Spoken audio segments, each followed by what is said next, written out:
से welcome to doctor Shikha podcast. Thank you so much once again. और most awaited podcast है ये। 7 चक्रा के ऊपर बहुत से कमेंट्स आ रहे हैं, काफ़ी टाइम से कमेंट्स आ रहे हैं, सो थैंक यू, आपने टाइम निकाला इसके लिए special. Pleasure is all mine, thank you. तो सबसे पहले तो हम यही जानते हैं कि ये जो चक्र होते हैं ये क्या होते हैं, और हम इस चीज़ के बारे में ना बहुत सुन रहे हैं आजकल। कोई उसको सील्स कहता है, कोई एनर्जी सेंटर्स बोल रहा है, कोई चक्र बोल रहा है, और वो जो भी बोल रहे हैं वो एक्चुअली एक ही चीज़ के बारे में ऐसा लग रहा होता है कि बात करें। तो ये डिफरेंट चीज़ें हैं कि चक्र कुछ और है, और एग्जैक्टली चक्र क्या होता है। अगर हमको इसको वाकई अपनी ज़िंदगी में उतारना है बहुत गहरे स्तरों पर, तो इसको हम्म, थोड़ा सा डिटेल में समझना पड़ेगा। क्योंकि चक्र को समझने से पहले समझना पड़ेगा कि हम एक्चुअल में हम कौन हैं। तो जैसे एक एग्जांपल दूं कि एक कंप्यूटर होता है। कंप्यूटर एक हार्डवेयर है और उसको सॉफ्टवेयर ऑपरेट कर रहा होता है। सॉफ्टवेयर और हार्डवेयर दोनों तब काम करते हैं जब उसमें इलेक्ट्रिसिटी फ्लो करती है। जैसे ही हम बटन ऑन करते हैं तभी उसमें इलेक्ट्रिसिटी फ्लो करती है और सॉफ्टवेयर हार्डवेयर को ऑपरेट करता है। ठीक वैसे ही ह्यूमन बॉडी में जो हम इंसान लोग हैं, हमारे पास भी 3 शरीर हैं। एक है हमारा फिजिकल बॉडी जिसको हम स्थूल शरीर बोलते हैं। दूसरा है हमारा सूक्ष्म शरीर जिसमें हमारा पूरा इलेक्ट्रिसिटी फ्लो कर रही है। और तीसरा है हमारा कारण शरीर। तो ये 3 शरीर मुख्यतः आते हैं, और चक्रों को समझने के लिए हम जो दूसरा शरीर है हमारा सूक्ष्म शरीर उसको समझेंगे। तो जो हमारा फिजिकल बॉडी है, ये फिजिकल बॉडी और बाकी के 2 शरीर मिलाकर के, यानी तीनों शरीर मिलाकर के 5 कोशों से, 5 लेयर से ये 3 शरीर बनते हैं। तो जब सबसे पहला शरीर है फिजिकल बॉडी जिसको हम कहते हैं, इसमें एक लेयर आती है अन्नमय कोश, जो अन्न से बनती है, खाने से बनती है, फिजिकल है, खाने से ही बनती है और यहीं मिल जाएगी पृथ्वी अग्नि जलवायु आकाश में। हमारी दूसरा जो शरीर है जिसको हम सूक्ष्म शरीर कहते हैं, उसमें 3 कोश आते हैं, 3 लेयर्स आती हैं, प्राणमय कोश, मनोमय कोश और विज्ञानमय कोश। तो जो प्राणमय कोश है, ये कोश जो है ये 72,000 नाड़ियों से बना है। 101 नाड़ियां हमारे हृदय से निकलती हैं और 101 नाड़ियां निकल के पूरे शरीर में फैलती हैं और 72,000 नाड़ियों में कन्वर्ट हो जाती हैं। और 3 मुख्य नाड़ियां इड़ा, पिंगला और सुषुम्ना इन 72,000 नाड़ियों को गवर्न करती हैं, चलाती हैं। ये इलेक्ट्रिसिटी है जहां प्राण का प्रवाह हो रहा है। फिजिकल बॉडी, जो ये स्थूल शरीर है, ये हार्डवेयर हो गया। वो जो प्राणमय कोश है, वो प्राणमय कोश में इलेक्ट्रिसिटी प्रवाहित हो रही है। और जो हमारी तीसरी लेयर है जो हमारे दूसरे शरीर में आती है, मनोमय कोश, वो हमारा सॉफ्टवेयर है। मन, बुद्धि, अहंकार, चित्त, जितनी भावनाएं हैं, जितने डिजायर्स हैं, जितने इमोशंस हैं, जितनी फीलिंग्स हैं, वो सब उसका केंद्र है। तो चक्रों को समझने के लिए ये इसलिए बताए 3 शरीर, क्योंकि हमारा जो दूसरा शरीर है सूक्ष्म शरीर, उस सूक्ष्म शरीर के प्राणमय कोश में जो नाड़ियां प्रवाहित हो रही हैं, वो 72,000 नाड़ियां पूरे शरीर में अलग अलग जगह पर फैली हुई हैं। अब वो नाड़ियां जहां पर भी आकर के मिलती हैं, ज्यादा नाड़ियां सुषुम्ना के मध्य में। मैंने बोला 3 नाड़ियां इंपॉर्टेंट हैं, इड़ा, पिंगला और सुषुम्ना। इड़ा हमारी लेफ्ट नॉस्ट्रल, पिंगला हमारी राइट नॉस्ट्रल और सुषुम्ना मध्य में। तो ये जो बिल्कुल सेंटर का पोल है, इस सेंटर के पोल में जहां जहां भी नाड़ियां आकर के मिलती हैं, उस जगह पर, जैसे हमने देखा है कि सड़कों पर हम देखते हैं पोल्स लगे हुए हैं, तो तारें जो हैं पोल्स पर आकर के कनेक्ट होती हैं। तो एक पोल पर बहुत सी तारें, बहुत सी वायर्स आकर के इकट्ठी होती हैं। तो वो जो जगह इस पोल पर, सुषुम्ना पर, जहां पर भी वायर्स आकर के इकट्ठी होती हैं, वहां पर एक ऊर्जा का भंवर क्रिएट होता है। क्योंकि ये एनर्जी चैनल्स हैं, इनमें प्राण प्रवाह हो रहा है, तो वो ऊर्जा का एक भंवर, ऐसा गोल गोल जैसा भंवर क्रिएट होता है। तो उसको समझने के लिए साधारण शब्दों में हमने चक्र शब्द का इस्तेमाल किया कि ये हमारा चक्र है। क्योंकि वहां पर बहुत सी नाड़ियां, जैसे ट्रेन का जंक्शन होता है, एक चौराहा होता है, सभी गाड़ियां आकर के उस जगह पर गोल गोल आकर घूमती हैं और अपनी दिशा में आगे बढ़ जाती हैं। ठीक वैसे ही ये जो भंवर है, ये हमारे शरीर में सुषुम्ना, रीढ़ की हड्डी के साथ जिसको बोला जाता है, यहां पर आकर के वो ऊर्जा भंवर में प्रवाहित हो रही है और वहां पर आकर वो फ्लो कर रही है। तो ये प्राणमय कोश की वो इलेक्ट्रिसिटी जो उन 72,000 नाड़ियों में प्रवाहित हो रही है, वो इस हार्डवेयर को उस सॉफ्टवेयर से, यानी मनोमय कोश से जोड़ करके इस पूरे कंप्यूटर को, इस पूरे सिस्टम को उस सिस्टम की तरह चला रही है। तो उन्हीं को हम चक्र बोलते हैं। तो मतलब इसका एक फिजिकल रेलेवेंस भी है कि ऐसे हमें लगता है कि, क्योंकि कई लोगों को लगता है कि वैसे स्पिरिचुअल टर्म है, ऐसा कुछ नहीं होता है कि इस चक्र वक्र हैं, कुछ लोग वैसे ही मान रहे हैं। बट आपने जैसे बताया कि वो जो नाड़ियां हैं वो आपस में आकर जहाँ मिल रही हैं, वहाँ पर वो जो भंवर बन रहा है, तो ये आपने बड़ा प्रैक्टिकली बताया कि हाँ कैसे होता है। नहीं तो अभी हमें ऐसे ही लगता था कि हाँ कुछ ऐसे चक्र होते होंगे और ऐसे। और साथ ही जो चक्र आपने बताया कि ऐसे होते हैं, उसके साथ ही एक होता है कि चक्र में कलर्स होता है। तो एक तो आपने बताया कि वो जो ऊर्जा का मिलन होता है आकर, तो वो भंवर के फॉर्म में जब फ्लो कर रही होती है तो वो चक्र बनते हैं। तो क्या वो कलर्स में बनते हैं? देखिए, हमारी पूरी संरचना नाद और रंगों से ही हुई है। हम पृथ्वी के हर एक धरती के कहीं के भी किसी भी अस्तित्व में देखेंगे तो हमको वहां पर नाद उत्पन्न होता हुआ दिखाई देगा। यानी सबसे पहली जो चीज चल रही है वो साउंड है, जिसको हम वेव्स के थ्रू नाप सकते हैं।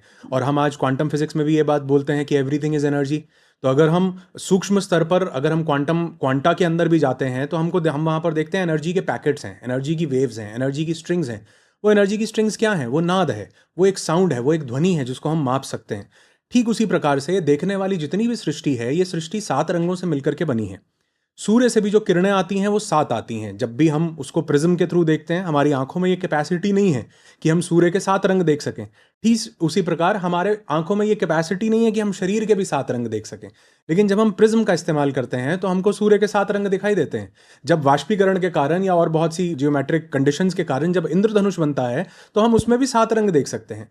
ठीक उसी प्रकार यद ब्रह्मांडे तद पिंडे, जैसे जिससे ये ब्रह्मांड बना है वैसे ये पिंड बना है। तो अगर वो ब्रह्मांड 7 रंगों से मिलकर के बना है, यानी हमारी आंखें उन 7 रंगों को परसीव कर पा रही हैं, ठीक उसी प्रकार ये शरीर भी 7 रंगों से मिलकर के बना है। और हर एक चक्र एक कलर को रिप्रेजेंट करता है। और वो कलर सिर्फ रंग नहीं है खाली, वो कलर जो है वो तत्वों को रिप्रेजेंट करता है, इसलिए उसमें कलर आ जाता है।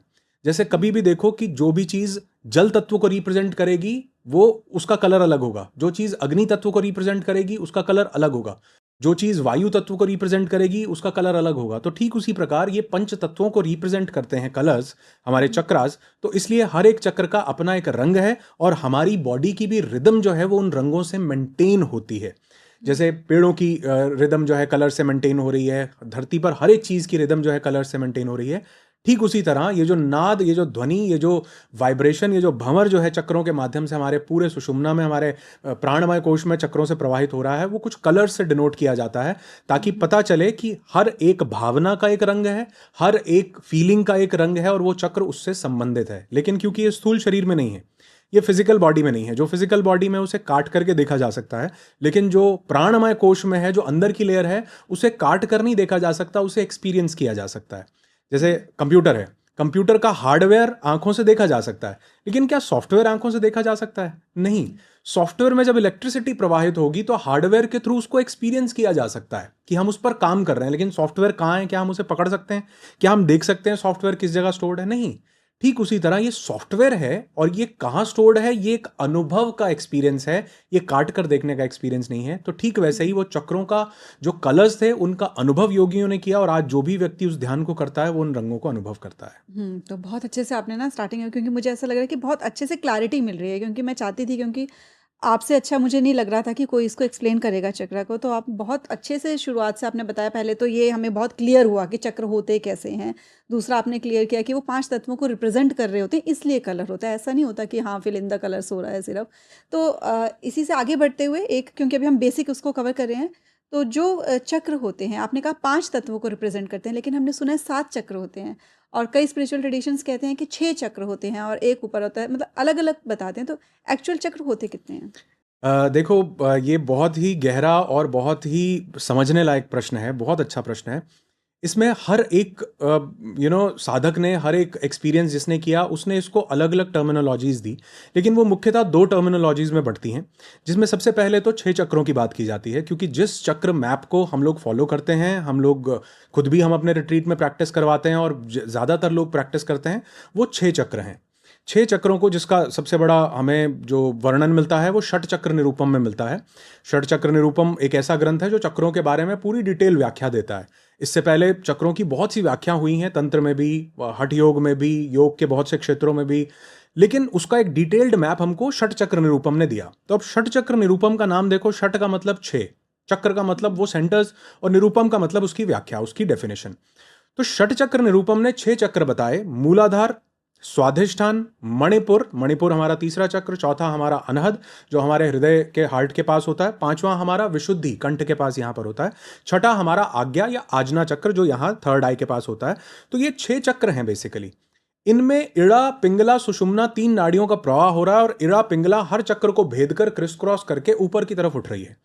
तो ये प्रक्रिया 6 चक्रों तक चलती है। 7वां जो चक्र है, जिसको सहस्त्रार बोला गया या सहस्त्रार बोला गया, वो वर्णित किया गया है षट चक्र निरूपम में कि वो हमारे क्राउन में, टॉप ऑफ द हेड, ये जो तालू का एरिया है, ब्रह्मरंध्र इसको बोला गया, यहां पर लोकेटेड है। तो इस चक्र को खोलना नहीं है, इसके आगे कोई प्रवाह नहीं है, इसके आगे फिजिकल बॉडी नहीं है, इसके आगे डिफरेंट रेल्म है। इसलिए जो जागृत करने की बात है वो 6 ही चक्रों की है। 7वां चक्र वो द्वार है जहां आप पहुंचते हो, वो एंड पॉइंट है जहां पर आप पहुंचते हो। तो उसको भेद करके आगे नहीं निकलना, मतलब उसमें स्थापित होना है और फिर उसके अंदर अलग अलग रेल्म्स को, अलग अलग डायमेंशंस को एक्सपीरियंस करना है, अलग चेतना को एक्सपीरियंस करना है। तो इसलिए मुख्यतः 6 चक्रों की बात की गई है। लेकिन वहीं शैविज्म में आप अगर शिव संहिता में देखोगे या फिर विज्ञान भैरव तंत्र में देखोगे, विज्ञान भैरव तंत्र के 29वें 30वें श्लोक में बहुत डिटेल्ड वर्जन है और वहां पर 12 चक्रों की बात की गई है। मतलब जो तंत्र को फॉलो करते हैं या शैविज्म को फॉलो करते हैं, शिव को फॉलो करते हैं, वो 12 चक्रों का ध्यान करते हैं, 12 चक्रों की साधनाएं करते हैं। और उसमें जो सबसे पहला चक्र है वो जैसे हमारा मूलाधार हमने देखा हमारे स्पाइनल कॉर्ड के बिल्कुल एंड में, बेस ऑफ द स्पाइन, जिसको हम पेरिनियम मसल बोलते हैं, मूल बंध जहां पर हम लगाते हैं उसको हमने मूलाधार बोला है। लेकिन शिव विज्ञान में और विज्ञान भैरव तंत्र में यहां पर सबसे पहला चक्र बताया गया जनमग्र, उसके बाद बताया गया मूल। यानी जो हम मूलाधार बोल रहे हैं उसको शिव तंत्र में 2 चक्रों में डिवाइड किया गया है अलग अलग। उसका कारण मुझे ऐसा प्रतीत होता है, मैं हो सकता है मैं गलत भी हूं, मुझे ऐसा प्रतीत होता है कि अगर हम फिजिकल बॉडी में भी देखें तो मेल और फीमेल्स के 2 अलग अलग ग्लैंड्स हैं यहां पर, एक टेस्टीज है और एक ओवरीज है। तो ये बेसिकली दोनों गोनाड्स में आते हैं। तो हमने दोनों गोनाड्स को षटचक्र निरूपम में एक ही चक्र मान लिया, लेकिन शिव तंत्र में इसको 2 अलग अलग चक्र माना गया। तो जनमग्र, जनमग्र के ऊपर मूल, तो पहला चक्र है जनमग्र, दूसरा चक्र है मूल, तीसरा चक्र है कंध, चौथा चक्र है नाभि, पांचवां चक्र है हृदय, छठा चक्र है कंठ, सातवां चक्र है तालु। यहां पर 2 चक्र बताए गए, कंठ और तालु। और अगर हम फिजिकल उसमें भी देखें, मतलब अपनी एनाटॉमी में देखें, तो हमारे टोटल 10 हमारे मेजर ग्लैंड्स हैं।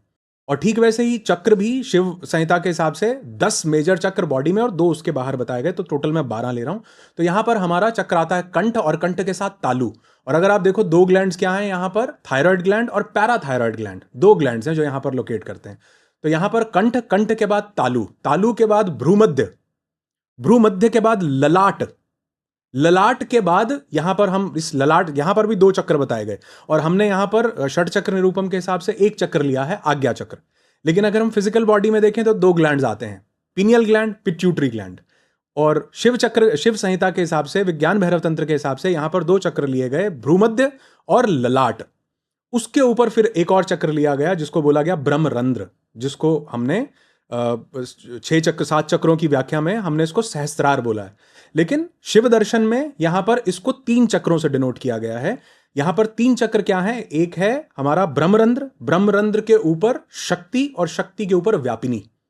शक्ति और व्यापिनी हमारे शरीर से बाहर के चक्र बताए गए हैं और ब्रह्मरंध्र हमारे शरीर से जुड़ा हुआ चक्र बताया गया है। लेकिन षट चक्र निरूपम में या 7 चक्रों की व्याख्या में इन ऊपर के 3 चक्रों को एक ही साथ मिलाकर के सहस्त्रार चक्र की व्याख्या दी गई है।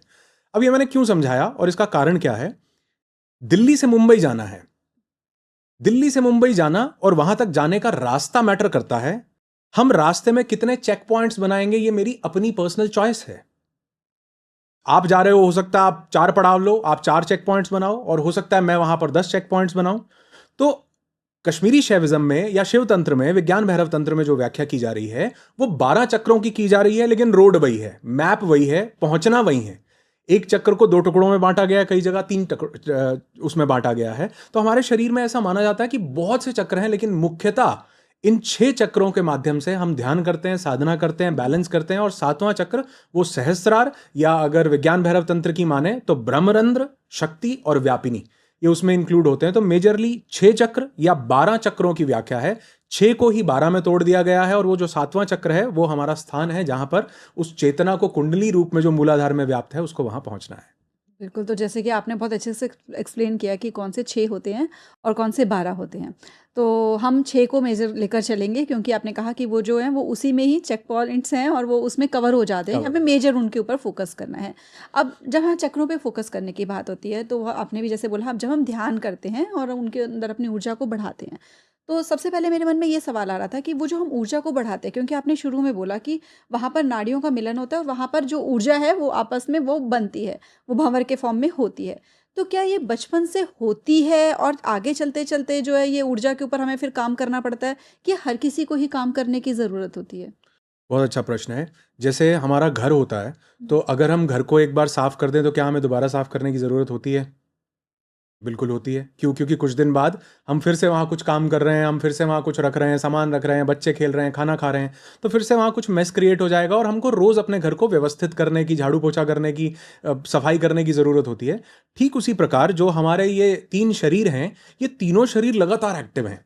जैसे कंप्यूटर का हार्डवेयर भी एक्टिव है, उसका सॉफ्टवेयर भी एक्टिव है, उसमें इलेक्ट्रिसिटी का फ्लो भी हो रहा है, ठीक वैसे ये तीनों शरीर एक्टिव हैं।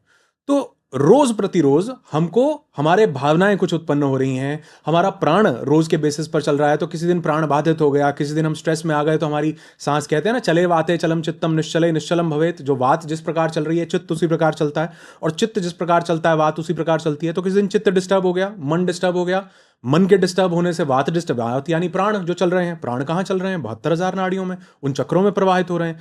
तो रोज प्रतिरोज जो है वो कहीं ना कहीं भावनाओं में ऊपर नीचे होगा, प्राण में ऊपर नीचे होगा, तो कहीं ना कहीं रोज हमको उस चक्र की साधना करने की जरूरत है। अनलेस एंड अनटिल हम एक ऐसे स्थान पर पहुंच जाते हैं जहां हमारा प्राण बैलेंस हो जाए और हमारा मन, हमारी भावनाएं बैलेंस हो जाएं। उसका मतलब ये नहीं कि जिंदगी में टफ सिचुएशंस नहीं आए, उसका मतलब कुछ आता है तो मैं उससे विचलित नहीं होता, मेरी भावनाएं आहत नहीं होती। और ऐसा कहा जाता है कि हर 7 साल में एक चक्र मैच्योर होता है। मतलब ये एक मॉडर्न एनोलॉजी है कि 7 साल में जो है आपका मूलाधार बन जाता है, फिर उसके अगले 7 साल में आपका स्वादिष्टान बन जाता है। लेकिन मुझे ऐसा नहीं लगता। मुझे लगता है कि हमारा ये फिजिकल बॉडी का कोई सिस्टम नहीं है, ये सूक्ष्म शरीर का सिस्टम है। और सूक्ष्म शरीर का सिस्टम हमारे फिजिकल शरीर नहीं है तब भी वो रहता है। मतलब हमारा प्राणमय कोश, हमारा मनोमय कोश ऑपरेट कर रहा है। तो मुझे लगता है ये चक्र, हमारे ये जो एनर्जी सेंटर्स हैं, ये हमारे बने हुए ही हैं। लेकिन उम्र के साथ साथ जैसे जैसे हम आगे बढ़ते हैं, तो ये चक्र जो है, वो जो प्राण ऊर्जा बचपन में पैदा होने से बिल्कुल सही से बैलेंस हो रही थी, वो धीरे धीरे डिस्टर्ब होनी शुरू होती है। तो जो ये 7 साल, 14 साल, 21 साल, 28 साल की जो एनोलॉजी दी जाती है, ये मुझे इसलिए लगता है दी जाती है कि 7 साल में कुछ भावनाएं मैच्योर होनी शुरू होती हैं। जैसे आपने देखा होगा कि बच्चे में भी 7 साल में थोड़ा सा उसका अपने प्रति, अपने शरीर के प्रति, बच्चा अपना काम खुद करना पड़ता है, शरीर संभालने लगता है, तो शरीर के प्रति भाव आता है। तो पहला चक्र कौन सा है? मूलाधार। मूलाधार क्या है? शरीर से जुड़ा हुआ क्षेत्र, पूरे शरीर को रिप्रेजेंट करता है, ग्राउंडिंग को, सेफ्टी, सिक्योरिटी को रिप्रेजेंट करता है। ठीक वैसे ही उसके बाद जो है हम ऊपर के चक्रों पर हर 7-7 साल में कुछ दूसरा चक्र हमारा 14 साल पर बोलते हैं। तो 14 साल में कहते हैं सेक्सुअलिटी थोड़ी मेच्योर होनी शुरू होती है, इंसान को अपनी जननेंद्रिय का, अपने उस प्राइवेट पार्ट्स का पता चलना शुरू होता है, उसके अंदर वो भावनाएं आनी शुरू होती हैं। तो हर 7 साल में मुझे लगता है कि ये बनते नहीं होंगे, यहां से जुड़ी भावनाएं अब हमको प्रभावित करने लगती होंगी। तो इसलिए ये बचपन से हैं, लेकिन हर 7 साल में कुछ ना कुछ, कुछ ना कुछ। और इसीलिए हमने इसको मतलब 50 साल में देखा कि हम सहस्त्रार बन जाता है हमारा, पहुंच गए। लेकिन मुझे लगता है कि शायद जो हमारे यहाँ कल्पना दी गई थी 4 आश्रमों की, और उसमें आखिरी आश्रम था वानप्रस्थ आश्रम, गृहस्थ के बाद, कि इंसान ग्रस्त होने के बाद वानप्रस्थ में पहुंचता है और अपने ध्यान के क्षेत्र में स्थापित हो जाता है। तो शायद इसको 50वें साल में हो सकता है बोला गया हो कि ये बन जाता है। तो मुझे लगता है कि एक एनोलॉजी रही होगी, लेकिन ये शुरू से हैं और भावनाएं और प्राण इनको प्रभावित कर रहे हैं, और हमको रोज का रोज इनके ऊपर काम करना जरूरी है जब तक हम इसको पूरी तरह से बैलेंस नहीं कर लेते। अच्छा, ये ना बड़ा इंटरेस्टिंग है। जैसे आपने बोला कि ये हमेशा से हैं, हमें रोज़ के रोज़ इनको, क्योंकि कुछ ना कुछ डे टू डे जो भी एक्टिविटीज़ हो रही है उनको इन्फ्लुएंस करती रहती है, तो हमें उन पे काम करने की ज़रूरत है। जबकि मैंने आज तक जो सुना वो ये कह रहे होते थे कि इसका ये चक्र ब्लॉक है, इसका ये चक्र ब्लॉक है, तो एक बार कोई काम कर लेगा और वो काइंड ऑफ एक मतलब वर्क लगता था कि एक बार इसको कर लेंगे, अब आपके सारे चक्र एक्टिव हो गए हैं, अब आपकी लाइफ बहुत बढ़िया रहने वाली है। आपने कहा कि हमें रेगुलरली उसके ऊपर काम करना पड़ता है। तो ये 2 कॉन्सेप्ट्स क्या हैं? क्योंकि मोस्टली लोग इसी चीज़ के बारे में बात कर रहे होते हैं कि आपका दूसरा चक्र ब्लॉक है, आपका तीसरा चक्र ब्लॉक है, वो क्या चीज़ें हैं? बहुत अच्छा सवाल है, और मुझे लगता है हम भी ये बात ज़रूर करते हैं। हमारे हुँ, रिट्रीट में लोग आते हैं, पार्टिसिपेंट्स आते हैं, तो पता चलता है किसका कौन सा चक्र ब्लॉक है, भावनात्मक स्तर पर, प्राण के स्तर पर। ये बहुत अच्छा प्रश्न है। हर एक इंसान में कुछ ना कुछ चक्र जरूर इम्बैलेंस, ब्लॉक बेसिकली समझाने के लिए एक शब्द यूज करते हैं, लेकिन ब्लॉक सही शब्द नहीं है, ओके। वो इम्बैलेंस सही शब्द है, कि वो इम्बैलेंस हो जाता है। ब्लॉक का मतलब होता है कि बिल्कुल ही रुक गया, तो रुका हुआ नहीं है, या तो वो ओवर एक्टिव होता है या वो अंडर एक्टिव होता है। तो इसको हम अगर ये टर्म दें इम्बैलेंस, तो ये ज्यादा खूबसूरत टर्म है। लेकिन मैं भी कई बार ब्लॉक बोल देता हूं, क्योंकि जनरली समझाने के लिए हम इसी शब्द का इस्तेमाल करते हैं। तो अगर हम देखें कि हर एक चक्र में कोई ना कोई चक्र, क्योंकि हर चक्र किसी ना किसी भावना का केंद्र है। जैसे हमारा मूलाधार है, वो सेफ्टी, सिक्योरिटी, ग्राउंडेड होने का, ये हमारा वो सेंटर है। हमारा जो दूसरा चक्र है, मतलब हमारा पहला चक्र सेफ्टी और आइडेंटिटी को रिप्रेजेंट करता है, हमारा दूसरा चक्र जो है वो डिजायर को रिप्रेजेंट करता है। तो स्वाधिष्ठान में डिजायर है, इसीलिए हमारे सेक्सुअल ऑर्गन्स भी वहीं आते हैं। तो जितनी भी डिजायर है अच्छा करने की, डिजायर पूरी हो रही है तो हमारा चक्र जो है वो हो सकता है ओवर एक्टिव हो जाए, हम ज्यादा डिजायर्स में चले जाएं। वो नहीं सप्रेस हो रही है तो वही अंडर एक्टिव हो गया, वो इम्बैलेंस हो गया। तो तीसरा जो हमारा चक्र है वो पावर को रिप्रेजेंट करता है, किसी भी तरह की पावर। वो पैसे की पावर हो सकती है, नाम की पावर, पद की पावर, अपने आप को जानने की पावर। और ये जिसके पास वो पावर बहुत ज्यादा है, मतलब वो अहंकार में बहुत ज्यादा आ गया उस किसी पैसे की पावर के कारण, अपने ज्ञान की पावर के कारण, अपने शरीर की सुंदरता की पावर के कारण, तो उसका चक्र हाइपर एक्टिव हो गया, क्योंकि अब वो उसी मोड में जी रहा है। तो यानी वो इम्बैलेंस है। और कुछ लोगों के पास बिल्कुल पावर नहीं है, किसी ना किसी क्षेत्र में उनको लगता है कि मेरे पास पैसा नहीं, रूप नहीं, रंग नहीं, सुंदरता नहीं, पद नहीं, प्रतिष्ठा नहीं, उसका वो सप्रेस हो गया, तो वो इम्बैलेंस हो गया, वो मतलब अंडर एक्टिव हो गया। तो यानी कि हर चक्र एक भावनात्मक उसको रिप्रेजेंट कर रहा है। यहां पावर के बाद यहां प्यार आता है, यहां एक्सप्रेशन आता है। जो एक्सप्रेस कर पा रहा है उसका ये बैलेंस है, जो ओवर ही एक्सप्रेस कर रहा है, बोलता ही रहता है, बोलता ही रहता है, बोलता ही, किसी ने नहीं भी सुनना तो भी बोलता रहता है, उसका ओवर एक्सप्रेसिव हो गया, यानी वो इम्बैलेंस हो गया। और जो कुछ बोलना चाहता है नहीं बोल पा रहा, उसका सप्रेस हो गया, अंडर एक्टिव हो गया, वो नहीं एक्सप्रेस कर पा रहा। तो यहां इस तरह से सेफ्टी, सिक्योरिटी, आइडेंटिटी पहले चक्र में, दूसरे चक्र में डिजायर, तीसरे चक्र में पावर, चौथे चक्र में लव, पांचवें चक्र में एक्सप्रेशन, छठे चक्र में हमारा मन, यानी सब चीजों का कॉम्बिनेशन, कलेक्शन, यहां सिक्स्थ चक्र में, थर्ड आई चक्र में यहां पर होता है। और ये ब्रह्म का चक्र है, जिसको हमने बोला कि यहां कोई भावनात्मक स्तर नहीं होता, यहां भावनाओं से इंसान मुक्त हो जाता है, फ्री हो जाता है। तो अब ये मैंने इतना इसलिए समझाया क्योंकि ताकि मैं समझा सकूं कि जब हम बोलते हैं कि किसी एक व्यक्ति का कोई चक्र ब्लॉक होता है, तो ये बिल्कुल सही बात है। अगर वो उसको ओपन, मतलब उसके ऊपर काम करता है, उसको बैलेंस कर लेता है, तो वो चक्र बैलेंस हो जाता है। लेकिन क्योंकि हमने सभी चक्रों को एक साथ बैलेंस नहीं किया, तो जो चक्र ब्लॉक था, जैसे मैं इसको एक एग्जांपल से समझाऊं, एक दांत में कैविटी हो गई। अब वो दांत में कैविटी जब ज्यादा लंबे समय तक रहती है ना, तो उसके लेफ्ट और राइट वाले दांत में भी वो कैविटी चली जाती है।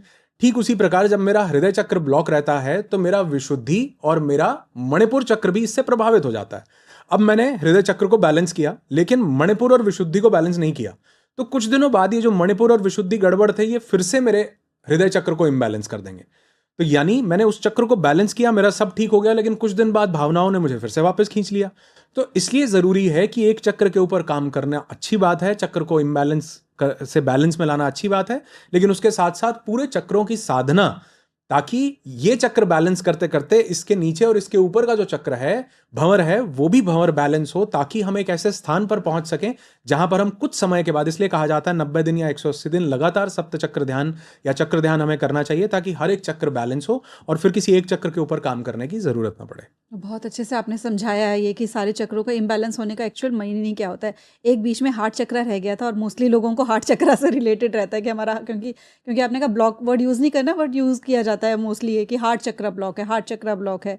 तो वो आपका रह गया था बीच में बताना कि उसके इम्बैलेंस होने का मतलब क्या है, ओवर हाँ, एक्टिव मैंने अंडर बताया एक्टिव। कि उसका उसका मतलब, क्योंकि ये लव का केंद्र है, प्यार का हम्म। केंद्र है। तो जिस व्यक्ति को प्यार बचपन में कभी नहीं मिला, वो प्यार से सप्रेस्ड है। और कुछ लोग प्यार इतना ज्यादा होता है कि वो इतने एम्पैथेटिक हो जाते हैं, एम्पैथाइज करने लगते हैं दूसरों से, कि वो अपने प्यार की बाउंड्रीज ही भूल जाते हैं और वो दूसरों में ही अपने प्यार को डिसॉल्व करने लगते हैं। जिसको प्यार नहीं मिला वो भी दूसरे से एक्सपेक्ट करेगा कि मुझे ये प्यार दे ताकि मैं संपूर्ण फील करूं।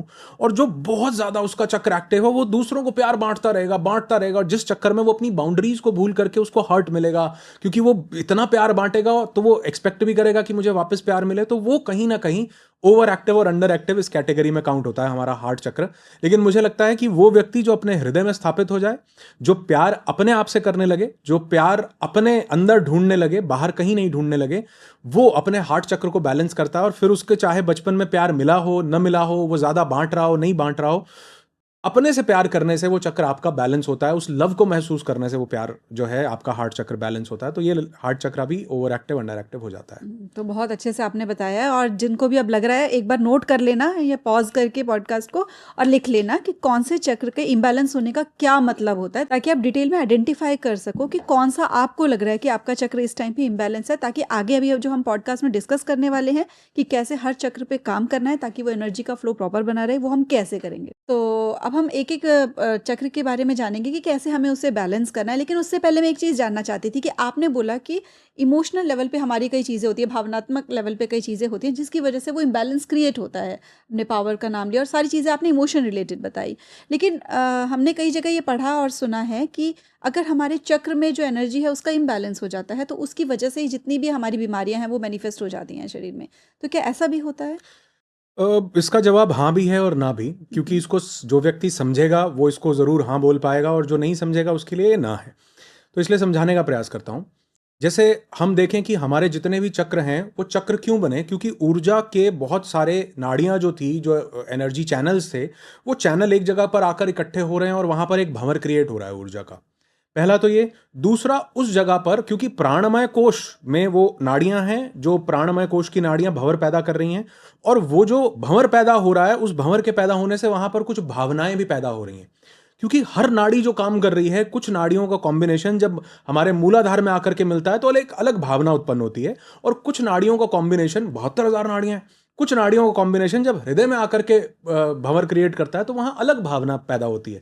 जैसे मैंने बोला, मूलाधार में सेफ्टी, सिक्योरिटी, स्टेबिलिटी, ग्राउंडेड होना, फियर, ये सब वहां पर केंद्रित है। और लव, कुछ नाड़ियां जो यहां आकर मिलती होंगी वो हृदय के साथ एक तंत्र बनाती होंगी और यहां पर मोहब्बत का भाव पैदा करती होंगी। तो प्राणमय कोश में प्राण प्रवाह हो रहा है, वो प्राण का इम्बैलेंस हो जाए तो भी हमारा चक्र जो है इम्बैलेंस हो जाता है, यानी प्राण सही से नहीं प्रवाह हो रहा है। और भावनात्मक स्तर पर किसी भावना का इम्बैलेंस हो जाए, बहुत ज्यादा भावना में हम ओवर एक्टिव हो जाएं, बाउंड्रीज को भी डिसॉल्व कर दें, और या फिर हम उन भावनाओं को सप्रेस कर लें, तो तब भी हमारे उस चक्र पर इंपैक्ट होता है, तब भी हमारा चक्र प्रभावित होता है। लेकिन अगर हम इसको फिजिकल उसके हिसाब से देखें, अब मैंने बोला कि हमारी बॉडी को तो काट करके देखा जा सकता है कि कहाँ पर क्या ऑर्गन है, कंप्यूटर को काट करके देखा जा सकता है, कहाँ हार्ड डिस्क है, कहाँ रैम है, कहाँ मदरबोर्ड है, कहाँ चिप है, कहाँ प्रोसेसर है। लेकिन सॉफ्टवेयर को काट कर नहीं देखा जा सकता, सॉफ्टवेयर को हार्डवेयर के माध्यम से अनुभव किया जा सकता है।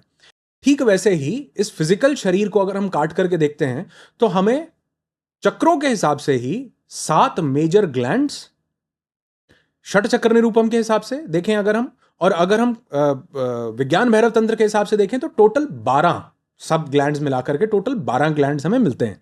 जिसमें अगर हम यहां से शुरू करें तो सबसे पहले हमारे यहां पर अगर 6 चक्रों की बात करें तो pineal gland, pituitary gland, 2 gland, तीसरा ग्लैंड हमारे पास यहाँ थायराइड ग्लैंड, चौथा ग्लैंड हमारे पास यहाँ थाइमस ग्लैंड, थाइमस ग्लैंड के नीचे हमारे पास यहाँ पैनक्रियाटिक ग्लैंड्स, उसके बाद एड्रेनल ग्लैंड, और उसके बाद गोनाड्स, हमारे रिप्रोडक्टिव ग्लैंड्स, टेस्टीज और ओवरीज। और अगर हम इसी को जब हम कश्मीरी शैविज्म की बात करते हैं, शिव तंत्र की बात करते हैं, विज्ञान भैरव तंत्र की बात करते हैं, तो वहाँ 12 चक्रों की बात की गई, जिसमें 2 शरीर से ऊपर बताए गए और 10 शरीर में बताए गए। तो अगर हम 10 ग्लैंड्स देखें टोटल तो 10 ही ग्लैंड्स मिलेंगे। यहाँ 6 के हिसाब से पीनियल और पिट्यूटरी, लेकिन एक और ग्लैंड है, मतलब एक ऑर्गन है जिसको हम एंडोक्रीन ऑर्गन बोलते हैं, वो है हमारा हाइपोथैलेमस। यहां पर हमारे 2 चक्र बताए गए उसके हिसाब से कि हमारा कंठ आ गया और कंठ के बाद तालु आ गया, तो यहां थायराइड और पैराथायराइड, यहां पर थाइमस, थाइमस के बाद यहां पर हमारा एड्रेनल ग्लैंड, हमारा पैनक्रियाटिक ग्लैंड, पैनक्रियाटिक ग्लैंड के बाद एड्रेनल ग्लैंड, फिर उसके बाद जो है हमारे 2 ग्लैंड्स मेल और फीमेल में, टेस्टीज और ओवरीज अलग अलग, लेकिन 6 चक्रों में हम इसको एक ही सेक्सुअल ग्लैंड्स बोल के या रिप्रोडक्टिव ग्लैंड्स बोल के समाप्त कर देते हैं।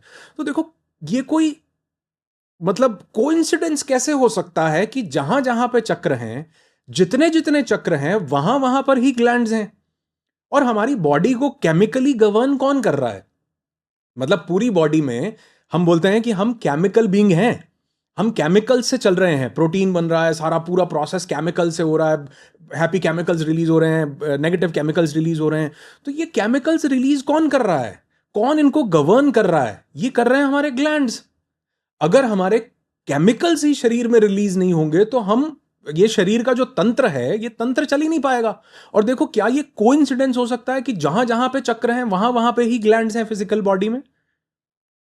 मतलब यहां पर पिनियल ग्लैंड है, पिट्यूटरी ग्लैंड है, और यहां पर ही हमने भ्रूमध्य और ललाट यानी आज्ञा चक्र को बताया, यहां पर ही हमारा थायराइड ग्लैंड है और पैराथायराइड है, और यहां पर ही हमने विशुद्धि चक्र या फिर हमने कंठ और तालु को बताया, यहां हमारा थाइमस ग्लैंड है और यहीं पर हमने हृदय चक्र को बताया, यहां पर जो है हमारा पैनक्रियाटिक ग्लैंड्स हैं जो हमारी पैनक्रियाज काम करती हैं, बीटा सेल्स रिलीज होते हैं, यहीं पर हमने जो है मणिपुर चक्र को बताया। उसके नीचे का जो चक्र है हमारा, जिसको हम स्वादिष्टान बोलते हैं, यहां पर ही हमारे एड्रेनल ग्लैंड्स हैं जो हमारे कॉर्टिजोल को, एड्रेनलिन को, मैंने बोला ना डिजायर का केंद्र है, तो ये डिजायर जो है बहुत ज्यादा हो जाएगी, तो वो कॉर्टिसोल एड्रेनलिन एक्सेस में रिलीज हो रहा है, यही सप्रेस हो गया तो कॉर्टिसोल हमारे शरीर के लिए बहुत जरूरी है जो रिलीज होना चाहिए था, तो कहीं ना कहीं डिजायर सप्रेस करता है जो व्यक्ति, उसका कॉर्टिसोल एड्रेनलिन रिलीज ही नहीं हो रहा, तो ये नेगेटिव केमिकल्स नहीं है, जरूरी भी है हमारे शरीर के लिए। और ठीक वैसे ही मूलाधार में मूलाधार चक्र या फिर दो चक्र मूल और जो शैविज्म में जिसको कहा गया वो दो चक्र मिला करके हमारे रिप्रोडक्टिव ऑर्गन्स यहां पर काम कर रहे हैं, तो कोइंसिडेंस तो नहीं हो सकता। और अगर आप देखो आज जैसे जैसे साइंस तरक्की कर रही है, हम आगे बढ़ रहे हैं, तो हमें पता चलता है जब क्वांटम फिजिक्स आई कि everything is energy, everything is energy, और सब कुछ एनर्जी से ही मैटर में मैनिफेस्ट हो रहा है। और इसी को काल भैरव में रिक्त सूक्त में कहा गया, अव्यक्त से व्यक्त पैदा होता है, सूक्ष्म से स्थूल पैदा होता है। तो जो सूक्ष्म है वो सूक्ष्म ही स्थूल को पैदा कर रहा है। मतलब जो हमारा, हम मर जाते हैं, हमारा सारा शरीर अग्नि ले लेती है, अग्नि अग्नि इकलौती ऐसी चीज है जो शरीर को, स्थूल को सूक्ष्म में कन्वर्ट कर देती है। स्थूल सब उसने ले लिया और सूक्ष्म में उसको कन्वर्ट कर दिया, लेकिन वो सूक्ष्म शरीर फिर भी कहीं रहता है, अगला फिर हम जन्म लेते हैं, वो सूक्ष्म शरीर वापस से आ जाता है। तो उसी सूक्ष्म शरीर में जो मन बुद्धि अहंकार और चित्त के कारण जो हमारे संचित कर्म बने, उसी के हिसाब से हमारा नया शरीर बनेगा। तो यानी जो सूक्ष्म है वही स्थूल का निर्माण कर रहा है।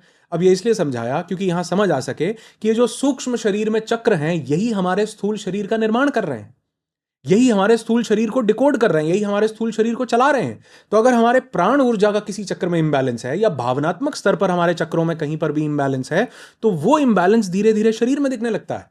क्योंकि अगर ये नोट करना, और बहुत से लोग ये बात जानते भी हैं और इसको एक्सपीरियंस भी करते हैं कि अगर ये, मैंने बोला एक्सप्रेशन का केंद्र है, एक्सप्रेस करने का, कई लोग ओवर एक्सप्रेस कर रहे हैं, ओवर एक्सप्रेस कर रहे हैं तो ये कंठ चक्र हाइपर एक्टिव हो गया है। हाइपर एक्टिव होना भी इम्बैलेंस है। तो इसीलिए अगर आप देखोगे ओवर एक्सप्रेस किया तो हाइपरथायरॉयडिज्म, अंडर एक्सप्रेस किया तो हाइपोथायरॉयडिज्म। तो थायराइड कहां हो रहा है? यहीं पर तो हो रहा है, इसी चक्र के पास। मतलब मैं इसको एसोसिएशन कर नहीं रहा हूं और कर भी नहीं पाऊंगा, क्योंकि फिजिकल बॉडी को काट के देखा जा सकता है, सूक्ष्म शरीर का एक्सपेरिमेंटल लेवल पर काट कर नहीं देखा जा सकता, उसको अनुभव किया जा सकता है। तो ऋषियों ने हजारों साल पहले इसको अनुभव किया, जो हम आज भी छोटा मोटा इसको अनुभव करने का प्रयास कर रहे हैं। तो मुझे लगता है हर एक चक्र एक ग्लैंड के साथ, उस एरिया के साथ एसोसिएटेड है, संबंधित है। इसलिए जब वहां पर उस चक्र में कुछ इंबैलेंस होता है तो कुछ समय के बाद वही इंबैलेंस उसी जगह के फिजिकल बॉडी के क्षेत्र में होने लगता है। और ये हमने एक नहीं सैकड़ों हजारों पार्टिसिपेंट्स के साथ देखा है। जब वो हमारे पास रिट्रीट में आते हैं, कुछ चैलेंज लेके आते हैं, भाई मेरी बॉडी में ये चैलेंज है, मुझे ये डिजीज है, मुझे ये दिक्कत है, या मुझे डिप्रेशन एंग्जाइटी है, तो पता चलता है कि ये जो फिजिकल डिजीज हो रही है इसका मतलब इनके इस चक्र में चैलेंज हो सकता है। और ये चक्र किस भावना से एसोसिएटेड है, फिर हम उसको लिंक करके देखते हैं। तो फिर हम वहां पर उस भावना को बैलेंस करने का काम विजुअलाइजेशंस के माध्यम से करते हैं, और ध्यान और सांसों के माध्यम से वहां पर प्राण को प्रवाहित होने का, करने का काम करते हैं। और फिर मतलब मैंने सिर्फ ये माना नहीं कि हमारे षट चक्र निरूपम में लिखा है या विज्ञान भैरव तंत्र में लिखा है तो इसको मान लो। हमने तो उसके प्रयोग किए, और प्रयोग करने के बाद देखा कि जब कोई इंसान किसी एक डिजीज के साथ, किसी एक चैलेंज के साथ आता है, अगर वहां पर उसकी उस भावनाओं को बैलेंस कर दिया जाए और वहां पर प्राणों को बैलेंस कर दिया जाए, तो उसकी वो डिजीज में वो बेहतरी हासिल करने लगता है। अगर वो सरेंडर करके उस प्रोसेस को करता है और 100% रिजल्ट मिलते हैं। अगर वो सरेंडर्ड है और बिना एक्सपेक्टेशन के केवल ध्यान को ध्यान के लिए कर रहा है, हीलिंग के लिए नहीं कर रहा, तो उसको रिजल्ट मिलते हैं। तो यानी कि ये उन टेक्स्ट के हिसाब से भी मैं वैलिडेट करता हूं, और मेरे अपने अनुभव के हिसाब से भी मैं वैलिडेट करता हूं कि वाकई फिजिकल ग्लैंड्स, फिजिकल बॉडी, स्थूल शरीर उस सूक्ष्म का ही रिप्रेजेंटेशन है। तो कभी भी हम स्थूल को फिक्स नहीं कर सकते हैं, कभी, मेरा ऐसा मानना है, कभी भी नहीं कर सकते हैं। हम सूक्ष्म से दोबारा कुछ भी क्रिएट कर सकते हैं। जैसे मान लो एक हमने कोई मिट्टी ली, मिट्टी लेकर के अब हम उस मिट्टी में कितना भी कुछ भी चेंजेस कर सकते हैं, कुछ भी बनाने के लिए, घड़ा बनाया, मटका बनाया, बर्तन बनाया। लेकिन एक बार वो बर्तन बन गया तो क्या हम उसको दोबारा कुछ बना सकते हैं? बर्तन में कुछ चेंज लेके आ सकते हैं, घड़े में, मटके में कुछ चेंज लेकर के आ सकते हैं जब वो बन गया? नहीं। परिवर्तन कहां होगा? परिवर्तन होगा सूक्ष्म स्तर पर, सूक्ष्म के लेवल पर। तो ये फिजिकल ग्लैंड्स फिजिकल बॉडी के साथ कनेक्टेड हैं, लेकिन हम फिजिकल के ऊपर न काम करके उस सूक्ष्म में काम करते हैं, ताकि कुछ समय के बाद, उसके प्रयासों के बाद, ये स्थूल को वो सूक्ष्म अपने आप बैलेंस कर ले। बहुत अच्छी आपने बात बोली, और उससे एक चीज़ समझ में आने लगी है कि जो भी हमारी फिजिकल रियलिटी है, तो उसमें जो भी हमें किसी तरह के इश्यूज अगर फेस हो रहे हैं, फेस हम कर रहे हैं, कोई चैलेंजेस फेस कर रहे हैं, कहीं ना कहीं वो ग्रास रूट लेवल पे एनर्जीज में हमारे काम करने की ज़रूरत होती है। और वो वही हो गया एक तरीके से कि जो पेड़ है उसकी जो जड़ों में है, वहाँ कहीं पे कुछ गड़बड़ हो गई और हम सिर्फ उसकी पत्तियों को साफ करते जा रहे हैं कि कुछ इन्फेक्शन हो रहा है उसको ठीक कर दो, ऊपर टहनियों को ठीक कर दो, जबकि जो जड़ है उस पे काम करना था। जब जड़ पे हम काम कर लेंगे, जो कि चक्र के थ्रू आपने कहा कि एनर्जी को बैलेंस करके हम कर लेंगे, तो जो फिजिकल रियलिटी हमारी लाइफ में है, जो भी, चाहे वो फिजिकल डिसीजेस के फॉर्म में मैनिफेस्ट हो रही है, चाहे साइकोलॉजिकल इश्यूज के हो रही है, या फिर और कोई भी लाइफ में किसी तरह का चैलेंज हो रहा है, वो कहीं ना कहीं इनसे ही एसोसिएटेड है। तो इन पे काम करने से हम उनको भी ठीक कर सकते हैं। बिल्कुल ठीक कर सकते हैं। तो हम अब इसको डिटेल में एक एक चक्र से समझते हैं, ताकि जो ऑडियंस अभी सुन रही है वो एक एक के ऊपर काम करना शुरू कर सके प्रैक्टिकली। तो सबसे पहला चक्र जो कि मूलाधार है, उससे हम शुरू करेंगे कि सबसे पहले उसका स्थान एग्जैक्ट क्या होता है और किस तरीके से हम उसको बैलेंस कर सकते हैं। मूलाधार का जो स्थान है वो हमारा पेरिनियम मसल बताया गया, यानी हमारी जो रीढ़ की हड्डी है वो जहाँ पर जाकर के समाप्त होती है। इसको समझाने के लिए एक टर्म मैं उपयोग करता हूँ कि हमारे जो प्राइवेट पार्ट्स हैं, हमारा एनस और हमारे प्राइवेट पार्ट के बीच में जो जगह है, वो जगह जब हम नीचे बैठते हैं तो हमारी जगह, वो चेयर पे बैठे हैं, बेड पे बैठे हैं, कहीं भी नीचे ज़मीन पर बैठे हैं, तो जगह वो जो एनस और प्राइवेट पार्ट के बीच में एग्जैक्टली धरती को टच हो रही है। इसीलिए हमारे वो ग्राउंडिंग का भी क्षेत्र बोला गया। इसीलिए हमारे मूलाधार को पृथ्वी तत्व के साथ एसोसिएट करके बताया गया है कि वो पृथ्वी तत्व का केंद्र है हमारा मूलाधार, क्योंकि उसी से हम ग्राउंडेड होते हैं, उसी से हम जमीन के साथ संपर्क में आते हैं और उसी के साथ हमारी सेफ्टी, सिक्योरिटी और स्टेबिलिटी होती है। इस चक्र का कलर, क्योंकि पृथ्वी तत्व को रिप्रेजेंट करता है, इस चक्र का कलर है लाल। लाल रंग मूलाधार कलर को, चक्र को रिप्रेजेंट करता है। और मूलाधार में सेफ्टी, सिक्योरिटी, आइडेंटिटी, ये सब इमोशंस आते हैं। तो अगर मैं जिंदगी में सेफ महसूस कर रहा हूं तो मेरा मूलाधार चक्र ऑटोमेटिकली मुझे समझ में आता है कि बैलेंस होगा, मैं सिक्योर महसूस कर रहा हूं, मेरी आइडेंटिटी से मेरे साथ कोई क्लैशेस नहीं है, मैं डुअल पर्सपेक्टिव से नहीं जी रहा हूं, डुअल आइडेंटिटी से नहीं जी रहा हूं। मेरी जिंदगी में मैं अपने भविष्य को लेकर के सिक्योर हूं, मैं अपने शरीर को लेकर के सिक्योर हूं, मुझे शरीर में भय नहीं आता। तो इसका मतलब है मेरा मूलाधार चक्र जो है वो बैलेंस्ड है। लेकिन इनमें से कुछ भी चीज बहुत ज्यादा ओवर पावर कर गई है और बहुत ज्यादा सप्रेस हो गई है, डर, घबराहट, चिंता उसमें आ रही है, तो इसका मतलब मेरा मूलाधार चक्र इम्बैलेंस है। अब इम्बैलेंस होने का मतलब ये नहीं है कि कोई फिजिकल डिस्क है जो घूमना बंद कर गई है। उसका मतलब ये है कि जैसे मैंने एक एनालॉजी दी थी एग्जाम्पल से, कि हमने पोल देखा और पोल के ऊपर बहुत सी तारें आकर के मिल रही हैं। तो आपने देखा होगा कि जब कभी भी स्पार्किंग हो रही होती है तो पोल पे ही हो रही होती है, तारों में कहीं नहीं हो रही होती। यानी अगर मैं इसको प्राणमय कोश से एसोसिएट करूं तो इतना भंवर बना हुआ है कि प्राण अगर सही से नहीं प्रवाहित हो रहा तो इसका मतलब वहां कुछ ना कुछ स्पार्किंग हो रही है। समझाने के लिए, मतलब ऐसा नहीं कि रियल में कुछ स्पार्किंग हो रही है, समझाने के लिए। जैसे पोल पर बहुत तारों का झुंड है तो वहां चांसेस ज्यादा हैं कोई ना कोई स्पार्किंग होने के, एक सिंगल तार पर, वायर पर कम है। ठीक वैसे ही प्राणमय कोश में इतने प्राणों की ऊर्जा, इतनी नाड़ियां वहां से घूम रही हैं, प्रवाहित हो रही हैं, कि अगर हमने प्राणों का प्रवाह सही से नहीं किया तो किसी ना किसी नाड़ी में प्राण सही से न जाने के कारण उस प्राण का इंबैलेंस होगा, नाड़ी सिकुड़ेगी जो बाकी नाड़ियों पर भी इंपैक्ट डालेगी। और दूसरी एनालॉजी मनोमय कोश के रूप में देना चाहूंगा कि जैसे आपने देखा होगा कि अभी 1-2 दिन पहले बच्चे बहुत पतंग उड़ा रहे थे, काइट्स उड़ा रहे थे बहुत सारी। तो आप देखोगे कि वो जो जाल है ना तारों का, जो पोल के पास है, वहां बहुत कुछ आकर के फंसेगा। वहां पेड़ से उड़ने वाले पत्ते आकर के फंसेंगे, किसी बच्चे की पतंग उड़ेगी, अटकेगी तो वहां आकर के फंसेगी, कुछ आंधी चली, कुछ पत्ते उड़े, कुछ कागज उड़ा, कुछ भी उड़ा, वहां जाकर के क्यों? क्योंकि वहां पर एक जाल है, एक समूह है। लेकिन एक सिंगल तार पर पतंग फंस जाए, बहुत कम चांसेस हैं।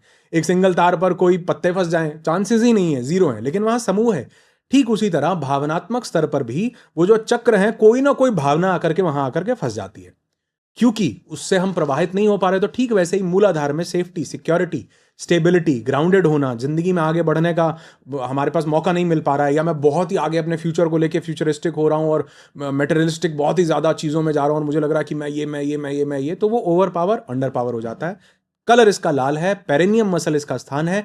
तो अगर हम अपने जिंदगी में ये भाव करें ध्यान के माध्यम से कि मैं जिंदगी में, मेरे पास पूरी सेफ्टी है, मैं कंप्लीटली सिक्योर हूं, मैं किसी चीज से डरता नहीं हूं, मेरा भविष्य बहुत सुनहरा है, मेरा शरीर बिल्कुल स्वस्थ है, शरीर को लेकर के मुझे कोई रोग नहीं है, भविष्य में मेरे साथ कोई भी चिंता, कोई भी समस्या होने का कोई मौका ही नहीं है, तो ऐसा करने से मैं अपने मूलाधार को बैलेंस कर सकता हूं। हर चक्र को बैलेंस करने के तंत्र में और योग में 4-5 तरीके बताए गए हैं।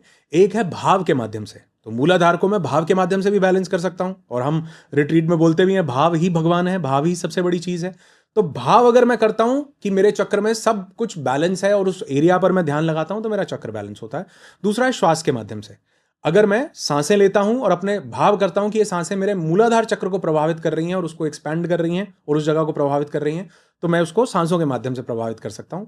तीसरा है ध्यान के माध्यम से, कि अगर मैं केवल उस चक्र का ध्यान करता हूं और उस चक्र को ध्यान के माध्यम से स्पिन होता हुआ देखता हूं, तो मैं उसको ध्यान के माध्यम से भी बैलेंस कर सकता हूं। और चौथा है नाद के माध्यम से।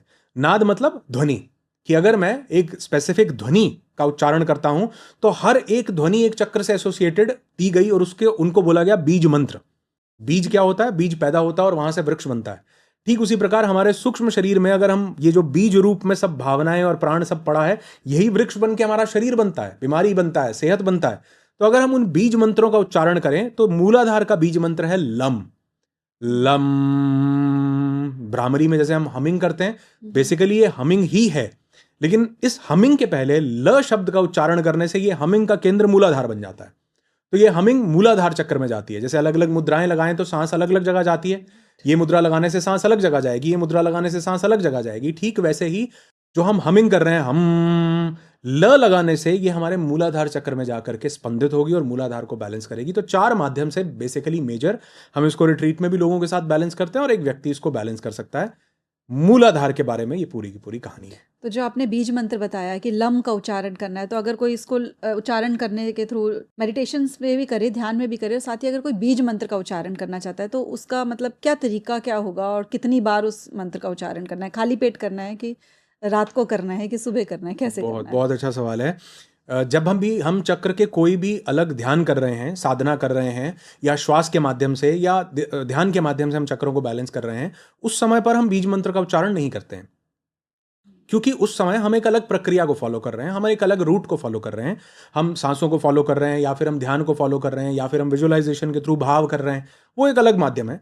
ठीक वैसे ये 4 अलग अलग माध्यम हैं। इसके अलावा और भी बहुत माध्यम है। जैसे मूलाधार चक्र है तो मूलाधार हमारा पृथ्वी तत्व को रिप्रेजेंट करता है।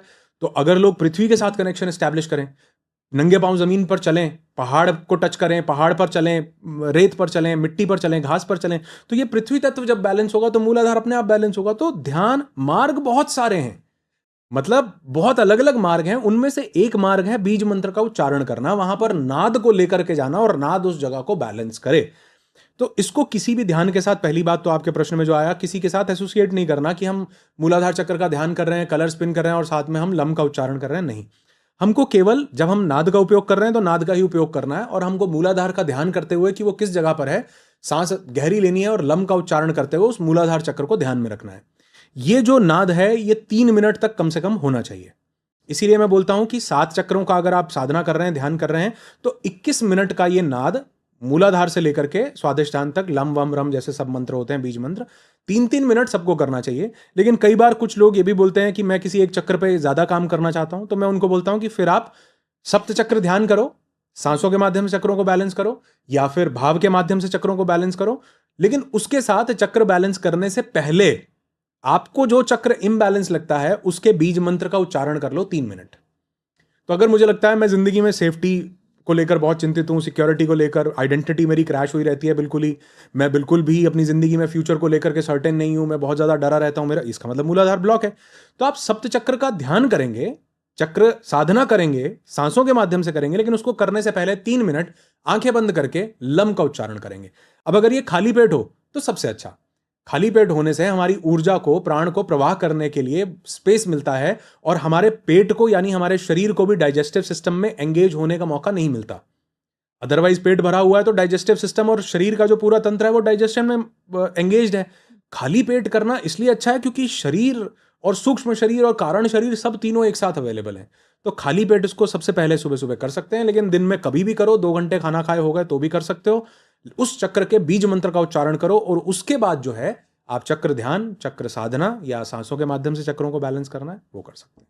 बहुत अच्छे से आपने ये मूलाधार के बारे में बताया। नेक्स्ट जो होता है स्वादिष्टान, स्वादिष्टान। स्वादिष्टान को कैसे बैलेंस करेंगे? हर एक चक्र को बैलेंस करने के यही 4 तरीके हैं कि आप उसको ध्यान के माध्यम से, आप वहां पर ध्यान करते हैं। दूसरा, आप भाव करते हैं कि वो चक्र मेरा घूम रहा है, मैं भाव करते हुए देख रहा हूं कि उस जगह पर वो चक्र मेरा फैल रहा है, बड़ा हो रहा है, वहां पर लाइट चल रही हैं, कलर मेरा दिख रहा है, भाव का प्रयोग होता है। तीसरा, वहां सांसों का प्रयोग होता है कि मेरी सांसें उस चक्र पर जा रही हैं, उस चक्र से वापस आ रही हैं। जैसे ही मैं सांस लेकर के जाता हूं चक्र एक्सपैंड होता है, और जैसे ही मैं सांस छोड़ता हूं चक्र स्पिन करना शुरू करता है। भाव करना है सांसों के साथ भी। और चौथा, बीज मंत्र, जो मैंने अभी बोला, बीज मंत्र के साथ। ठीक वहीं जो ये हमारा दूसरा चक्र है, ये हमारा जल तत्व को रिप्रेजेंट करता है। जैसे मूलाधार पृथ्वी तत्व को करता है, ये जल तत्व को करता है। तो जल के साथ कनेक्शन करना भी इस चक्र को बैलेंस करता है, और हमने जल के साथ कनेक्शन बिल्कुल ही तोड़ दिया है। मतलब हम जब नहा रहे होते हैं तो हमको ये भी नहीं पता होता कि हम नहा रहे हैं, हमारे लिए वो डेली रूटीन का एक ऑटोमेटेड प्रोसेस बन चुका है, ऑटो पायलट पे जा चुका है। हम नहा के कब बाहर आ गए हमें ये भी नहीं पता चलता कि हम नहाए भी थे। इसलिए नहाते हुए उस जल को महसूस करना कि ये जल जो है जब शरीर पर पड़ रहा है तो पूरे शरीर का शुद्धिकरण कर रहा है, शरीर से जितनी भी इमोशनल ब्लॉकेजेस हैं, शरीर में कुछ भी है उसको निकाल रहा है मेरे शरीर से। और इसका सबसे अच्छा तरीका ये होता है कि पूरे शरीर को जल में डुबाना, जो कि तभी पॉसिबल होता था जब पुराने लोग हमारे नदियों में या झरने में या तालाब में या कहीं पर भी जहां नेचुरल सोर्स है, स्विमिंग पूल में भी ये पॉसिबल है, लेकिन जो नेचुरल पानी है, रुके हुए पानी में प्राण का प्रवाह उतना बेहतरीन नहीं होता जितना बहते हुए पानी में प्राण का प्रवाह होता है। तो झरने में जब भी आप नहा रहे हैं, नदी में जब भी आप नहा रहे हैं, तालाब में जब भी आप नहा रहे हैं, समंदर में जब भी आप नहा रहे हैं, तो पूरे शरीर को आप जब पानी में डुबाते हैं, डुबा करके आप ये भाव करते हैं कि ये जल मेरे पूरे शरीर को क्लेंज कर रहा है, और जैसे ही मैं यहाँ से बाहर निकलूंगा मेरा पूरा शरीर एक नया भावनात्मक स्तर पर आपने ये सोचा कि रूप ले लेगा। तो ये जल तत्व को बैलेंस करता है, और आपने जल तत्व को बैलेंस किया तो आपने स्वादिष्टान चक्र को बैलेंस किया, और इसके साथ 4 वो तरीके जो हमने पहले चक्र के लिए बताए वो हर चक्र पे एप्लीकेबल होते हैं। तो इसका कलर और बीज मंत्र? हाँ, इसका जो कलर है ये ऑरेंज कलर होता है, और इसका जो बीज मंत्र है वो वम होता है। मतलब जैसे हमने ल का उच्चारण किया म के साथ, वैसे ही वम का उच्चारण करना है हमें इस चक्र को बैलेंस करने के लिए, और इसका जो कलर है वो ऑरेंज कलर है। तो कुछ ऐसा भी है कि जिसके इस चक्र में कुछ इश्यूज होंगे उनको डाइजेस्टिव सिस्टम से रिलेटेड इश्यूज होते हैं कि रिप्रोडक्टिव ऑर्गन से रिलेटेड? रिप्रोडक्टिव ऑर्गन से रिलेटेड इश्यूज होते हैं, जिसको भी ओके। चक्रीय इम्बैलेंस होगा वो रिप्रोडक्टिव, क्योंकि ये हमारा सेक्स का केंद्र है। मैंने बोला दूसरा ओके। चक्र जो है डिजायर का केंद्र है, तो डिजायर के केंद्र में हमको रिप्रोडक्टिव ऑर्गन से जुड़े हुए जितने भी इश्यूज हैं, मतलब फीमेल्स में जो पीसीओएस है, पीसीओडी है, या कंसीव न कर पाना है, या मेल्स में लो टेस्टोस्टेरोन है, लो स्पर्म काउंट की प्रॉब्लम है, ईडी की प्रॉब्लम है, जितनी भी प्रॉब्लम्स हैं हमारे सेक्सुअल ग्लैंड से रिलेटेड, ये हमारे डिजायर का केंद्र है, क्योंकि हमारी लस्ट का केंद्र यही है, डिजायर का केंद्र यही है। शरीर को आगे बढ़ाने का, जिंदगी को आगे बढ़ाने का केंद्र यही है। डिजायर से ही हम आगे बढ़ते हैं ना जीवन में, तो ऐसे ही जनरेशंस भी आगे डिजायर से बढ़ती हैं, तो ये उसका केंद्र है। तो इसलिए अगर हम जल तत्व और देखेंगे, हमारे ऑर्गन्स भी, हमारा यूरिन हम पास करते हैं वो हमारे इसी रीजन में आता है, तो इसलिए हमारा जल तत्व इसी एरिया को रिप्रेजेंट करता है। बहुत अच्छे से आपने इसको एक्सप्लेन किया। अब अगला जो मणिपुर चक्र होता है? मणिपुर चक्र जो है उसका कलर है येलो, बिल्कुल ब्राइट येलो इसका कलर है, और इसका जो बीज मंत्र है वो है रम। रम बीज मंत्र से हम इसका उच्चारण करते हैं मणिपुर का, और ये हमारी नाभि के ठीक 3 इंच या 2 इंच ऊपर लोकेटेड होता है। और जो इससे पहले का हमारा चक्र था स्वादिष्ठान, वो हमारी नाभि के नीचे उपस्थ जिसको बोला गया, लोअर एब्डोमेन एरिया जिसको बोला गया, ये वहां पर लोकेटेड होता है जो स्वादिष्ठान था। मणिपुर नाभि से 3 इंच ऊपर लोकेटेड होता है। अब ये हमारे पावर का क्षेत्र है। पावर मतलब आप देखो, यही वो एरिया है जहां पर जठराग्नि जलती है। तो जो आपने बोला डाइजेस्टिव सिस्टम, वो कहाँ है? वो हमारी जठराग्नि का केंद्र है, वो हमारे स्टमक का केंद्र है, हमारे पेट का केंद्र है। तो पेट का केंद्र कौन सा है? हमारा तीसरा चक्र, मणिपुर चक्र। तो जितने भी डाइजेस्टिव इश्यूज हैं, हमको आईबीएस हो रहा है, इनडाइजेशन हो रहा है, हमको एसिडिटी हो रही है, अपच हो रहा है, ये सब हमारा इस पेट के क्षेत्र से संबंधित होता है, नाभिक क्षेत्र जिसको बोला जाता है। और यहाँ पर जो हमारे ग्लैंड्स आते हैं वो यहाँ पर हमारे पैनक्रियाटिक ग्लैंड्स आते हैं, और पैनक्रियाटिक ग्लैंड्स के साथ थोड़ा थोड़ा एड्रेनल ग्लैंड का भी यहाँ पर कनेक्शन हमको देखने को मिलता है। तो अगर हम इसको बैलेंस करना चाहते हैं, वही 4 तरीके हैं कि हम ध्यान कर सकते हैं, हम भाव कर सकते हैं, हम प्राणवायु को वहां लेकर के जा सकते हैं, बीज मंत्र का उच्चारण कर सकते हैं, और उसी के साथ हम यहाँ पर अग्नि तत्व, क्योंकि ये हमारा डाइजेस्टिव क्षेत्र है जो हमारा जठराग्नि को रिप्रेजेंट करता है, तो जितना हम अग्नि तत्व के साथ कनेक्ट करते हैं उतना हमारा ये चक्र बैलेंस होता है। मतलब कोई लोग रिचुअल्स नहीं करना चाहते, मतलब ये ध्यान नहीं करना चाहते, साधना नहीं करना चाहते, सांसों का कुछ पता नहीं है कैसे करना है, कैसे बीज मंत्र का उच्चारण नहीं करना चाहते, तो अग्नि तत्व को बैलेंस करो। यानी अग्नि तत्व का मतलब है कि आप रोज जो है पूजा पाठ कर रहे हो तो आप दिया कर रहे हो, धूप बत्ती जला रहे हो। दिए की लॉ को हमने देखा ना, हम ऐसे करके लेते हैं। हम क्यों लेते हैं? हम उस अग्नि तत्व के साथ कनेक्शन एस्टैब्लिश करते हैं। हमारे यहाँ पर यज्ञ क्यों होते थे, अग्निहोत्र क्यों होता था? उसका कारण यह था कि हम उस अग्नि तत्व के साथ कनेक्शन एस्टैब्लिश करना चाहते हैं। ठीक वैसे ही सूर्य के साथ जुड़ना, अग्नि तत्व के साथ जुड़ना है। हम धूप बत्ती भी नहीं कर रहे, दिया भी नहीं कर रहे, भगवान में भी नहीं मानते, तो 15 मिनट रोज सूर्य के साथ कनेक्शन एस्टैब्लिश करो। रोज सुबह जब सूर्य उदय का समय है और सूर्यास्त का समय है, सबसे अच्छा समय है सूर्य के साथ कनेक्शन एस्टैब्लिश करने का, क्योंकि इस समय पर यूवीए यूवीबी का जो कॉम्बिनेशन है वो सबसे बेस्ट होता है। दिन में जब भी मौका मिले बाहर जरूर निकलो, छाया में निकलो। उस समय भी धूप का ऐसा हमको लगता है कि हम धूप सीधा शरीर पे पड़ेगी तो ही हम धूप में बैलेंस हो रहे हैं, नहीं। मतलब हम पेड़ के नीचे भी बैठे हैं तो भी धूप का प्रवाह उतना, यूवी जो किरणें हैं वो हम तक बराबर से पहुंच रही हैं। तो दिन में कभी भी आपको मौका मिले सूर्य के साथ कनेक्शन एस्टैब्लिश करो। तो ये जो सूर्य को बैलेंस करना है, अग्नि तत्व को बैलेंस करना है, ये भी हमारे मणिपुर को बैलेंस करता है, क्योंकि अग्नि का केंद्र है और उसी के साथ वो चारों तरीके से हम इस चक्र को बैलेंस कर सकते हैं। कलर इसका जो है ब्राइट कलर येलो है और उसी के साथ रम बीज मंत्र है इसका। बहुत अच्छे से बताया ये भी आपने, मतलब बहुत एक एक चीज़ की क्लैरिटी हो रही है। और डेफिनेटली आप लोग नोट्स ले रहे होगे तो ही बेनिफिट होगा, अदरवाइज सुनकर कोई बेनिफिट नहीं होने वाला है खाली, क्योंकि आप सुनोगे फिर आप भूल जाओगे। लिखोगे तो याद रहेगा, याद रहेगा तो ही उसको फॉलो करोगे, फॉलो करोगे तो ही बेनिफिट होगा, सिर्फ सुनने से बेनिफिट नहीं होगा। इसलिए नोट ज़रूर करते रहो। हम आगे बढ़ते हैं। अनाहत चक्र। अनाहत चक्र, अनाहत चक्र हृदय चक्र बोला जाता है। हमारा थाइमस ग्लैंड यहाँ पर एसोसिएटेड है, हमारे शरीर का एक बहुत प्रमुख ग्लैंड है जो हमें हमारी इम्यूनिटी के लिए रिस्पॉन्सिबल है। ये वही क्षेत्र है जहाँ पर थाइमस में हमारे टी सेल्स, टी लिम्फोसाइट्स, जो CD4+ सेल्स, CD8+ सेल्स, हमारे cytotoxic T cells, hyper T cells, जो हमारी बॉडी में इम्यूनिटी, हमारे कैंसर सेल्स को ईट कर रहे हैं, हमारी बॉडी में ट्यूमर्स को खा रहे हैं, हमारी बॉडी में रोज पता नहीं कितनी तरह के बैक्टीरिया वायरस के ऊपर अटैक कर रहे हैं, उसका ये क्षेत्र है हृदय क्षेत्र। हमारा थाइमस यहाँ पर होता है ग्लैंड। तो हृदय चक्र एक वो चक्र है जो हमारे शरीर का सबसे इंपॉर्टेंट चक्र माना गया। सबसे इंपॉर्टेंट, सभी इंपॉर्टेंट है, मतलब ऐसा किसी को 100 या 90 नहीं, लेकिन मेरे पर्सपेक्टिव के हिसाब से मैं इसको सबसे इंपॉर्टेंट मानता हूं। उसका कारण ये है कि तंत्र के हिसाब से हमारे शरीर में 101 नाड़ियां फूट रही हैं हृदय से, जो बाकी जाकर पूरे शरीर में 72,000 का रूप लेती हैं आगे जाके। जैसे मुख्य नदियां जो हैं वो कुछ एक ही हैं, मतलब गंगोत्री से, गोमुख से गंगा निकल रही है, वो फिर आगे जाकर वो अलकनंदा भी बनती है, वो भागीरथी भी उसमें आकर के मिलती है, सब नाड़ियां ऐसे अलग अलग जाके मिलती हैं। तो मुझे लगता है कि वो केंद्र है जहां से 101 नाड़ियां हमारे शरीर के लिए फूटी, और यही वो केंद्र है। जैसे हमने रिट्रीट में भी देखा है कि हम एक हार्ट ब्रेन कोहेरेंस करते हैं, तो अगर हमारा हार्ट बैलेंस ना हो तो हमारा ब्रेन कभी भी बैलेंस नहीं हो पाता। हार्ट और ब्रेन अगर बैलेंस हो, कोहेरेंट हो जाए, तो कोई भी हीलिंग, कोई भी प्रैक्टिस, कोई भी चीज हमारे लिए यूं काम करती है। लेकिन अगर हृदय बैलेंस नहीं है तो बाकी सब चीजें हमारे लिए काम नहीं करती। और आप देखो, यही वो सेंटर है जो हमारे लोअर एनर्जी सेंटर्स को, लोअर चक्रास को और ऊपर के चक्रास को कनेक्ट करता है।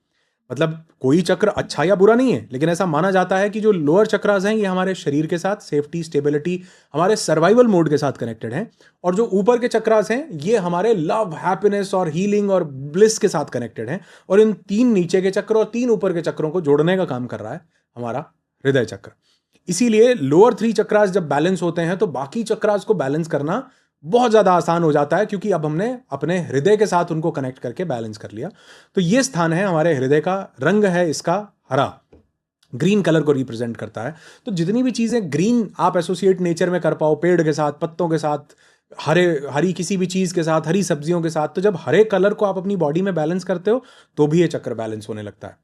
तो अगर आप देखोगे कि ये हमारे वायु का क्षेत्र भी है, और वायु का क्षेत्र का मतलब है कि जब भी आप वायु के संपर्क में आते हो, आप वायु के साथ एक होते हो, यानी आप खुले में जाते हो, आप नेचुरल जो एयर है उसको एब्जॉर्ब कर पाते हो, पहाड़ों में जाओ, समंदर में जाओ, प्राणायाम करो जिससे वायु का बैलेंस आपके साथ, आपके शरीर में प्रॉपर हो सके, तो आप वायु तत्व को बैलेंस करते हो। ग्रीन इसका कलर है। यम जो है वो इसका बीज मंत्र है। तो अगर हम यम बीज मंत्र का उच्चारण करते हैं तो हम अपने हृदय चक्र को बैलेंस करते हैं, और उसी के साथ बाकी चारों तरीके जो पहले चक्र के सब चक्रों के लिए बताए थे वो हम उपयोग में ला सकते जी हैं। बिल्कुल। और जैसे कि आपने कहा कि जो हृदय चक्र है ये बहुत इंपॉर्टेंट होता है कि नीचे और ऊपर के चक्रों को एक कनेक्ट कर रहा होता है। तो मोस्टली कहा जाता है कि लोग इसी चक्र पे अटके रह जाते हैं और ये चक्र इनका इम्बैलेंस हो जाता है। आपने शुरुआत में बताया कि अगर ये ओवर एक्टिव है और अंडर एक्टिव है, इसमें क्या फ़र्क होता है? कि ओवर एक्टिव है कि प्यार इतना बांट रहा है कि उसको रिसीव करना नहीं आ रहा है, और अंडर एक्टिव इतना इतना है कि उसको मिल ही नहीं रहा है। तो जो ये प्यार वाला इमोशन है और जो ये हार्ट है और जो चक्र है, इसमें इस पे काम कैसे और ज़्यादा डिटेल में करें, कि मतलब कैसे प्यार को रिसीव करना सीखें वो लोग जो लोग नहीं रिसीव कर पाते हैं और ओवर गिवर हैं? इसका सबसे अच्छा तरीका ये होता है कि जब भी आप ध्यान करने बैठें तो अपने ध्यान को हृदय चक्र में लेकर के जाएं। मतलब हम कभी भी, जैसे मैंने बोला, हम जो स्थूल है हम उस स्थूल को फिक्स नहीं कर सकते हैं, हम सूक्ष्म को फिक्स कर सकते हैं। तो हम अगर प्यार को फिक्स भी करना चाहते हैं कई बार, तो हम, ये ठीक वैसा ही है कि हमने जो चोर था उसी को जज बना दिया, मतलब उसको अब अपनी गलती कभी लगेगी नहीं। ठीक उसी प्रकार से वो मन, वो माइंड जो प्यार के डिप्राइवेशन में है, उसी को ही हमने ये सीट दे दी कि तू ही प्यार को महसूस कर अंदर, लेकिन वो उस अंदर अपने प्यार को महसूस ही नहीं करेगा, क्योंकि हमने चोर को ही जज बना दिया है। मतलब ये हम ठीक वैसा ही काम कर रहे हैं। तो हमको भावनात्मक स्तर पर इसके तरीके बहुत सारे हैं। मैं भी लोगों को कई बार बताता हूँ जिनका बहुत ज़्यादा इम्बैलेंस होता है या जिनको लगता है कि हमें अपने साथ कनेक्ट करके ही आनंद आएगा, उनको मैं बताता हूँ कि आप अपने साथ प्यार महसूस करो, अपने खुद को लव करो, लेकिन उसमें वो सेल्फ लव का होना कुछ और है और अपने से मोहब्बत होना कुछ और चीज है। ये कुछ और ऐसे है कि अपने से मोहब्बत होने का मतलब है कि आप अपने आप में परिपूर्ण हो, संपूर्ण हो।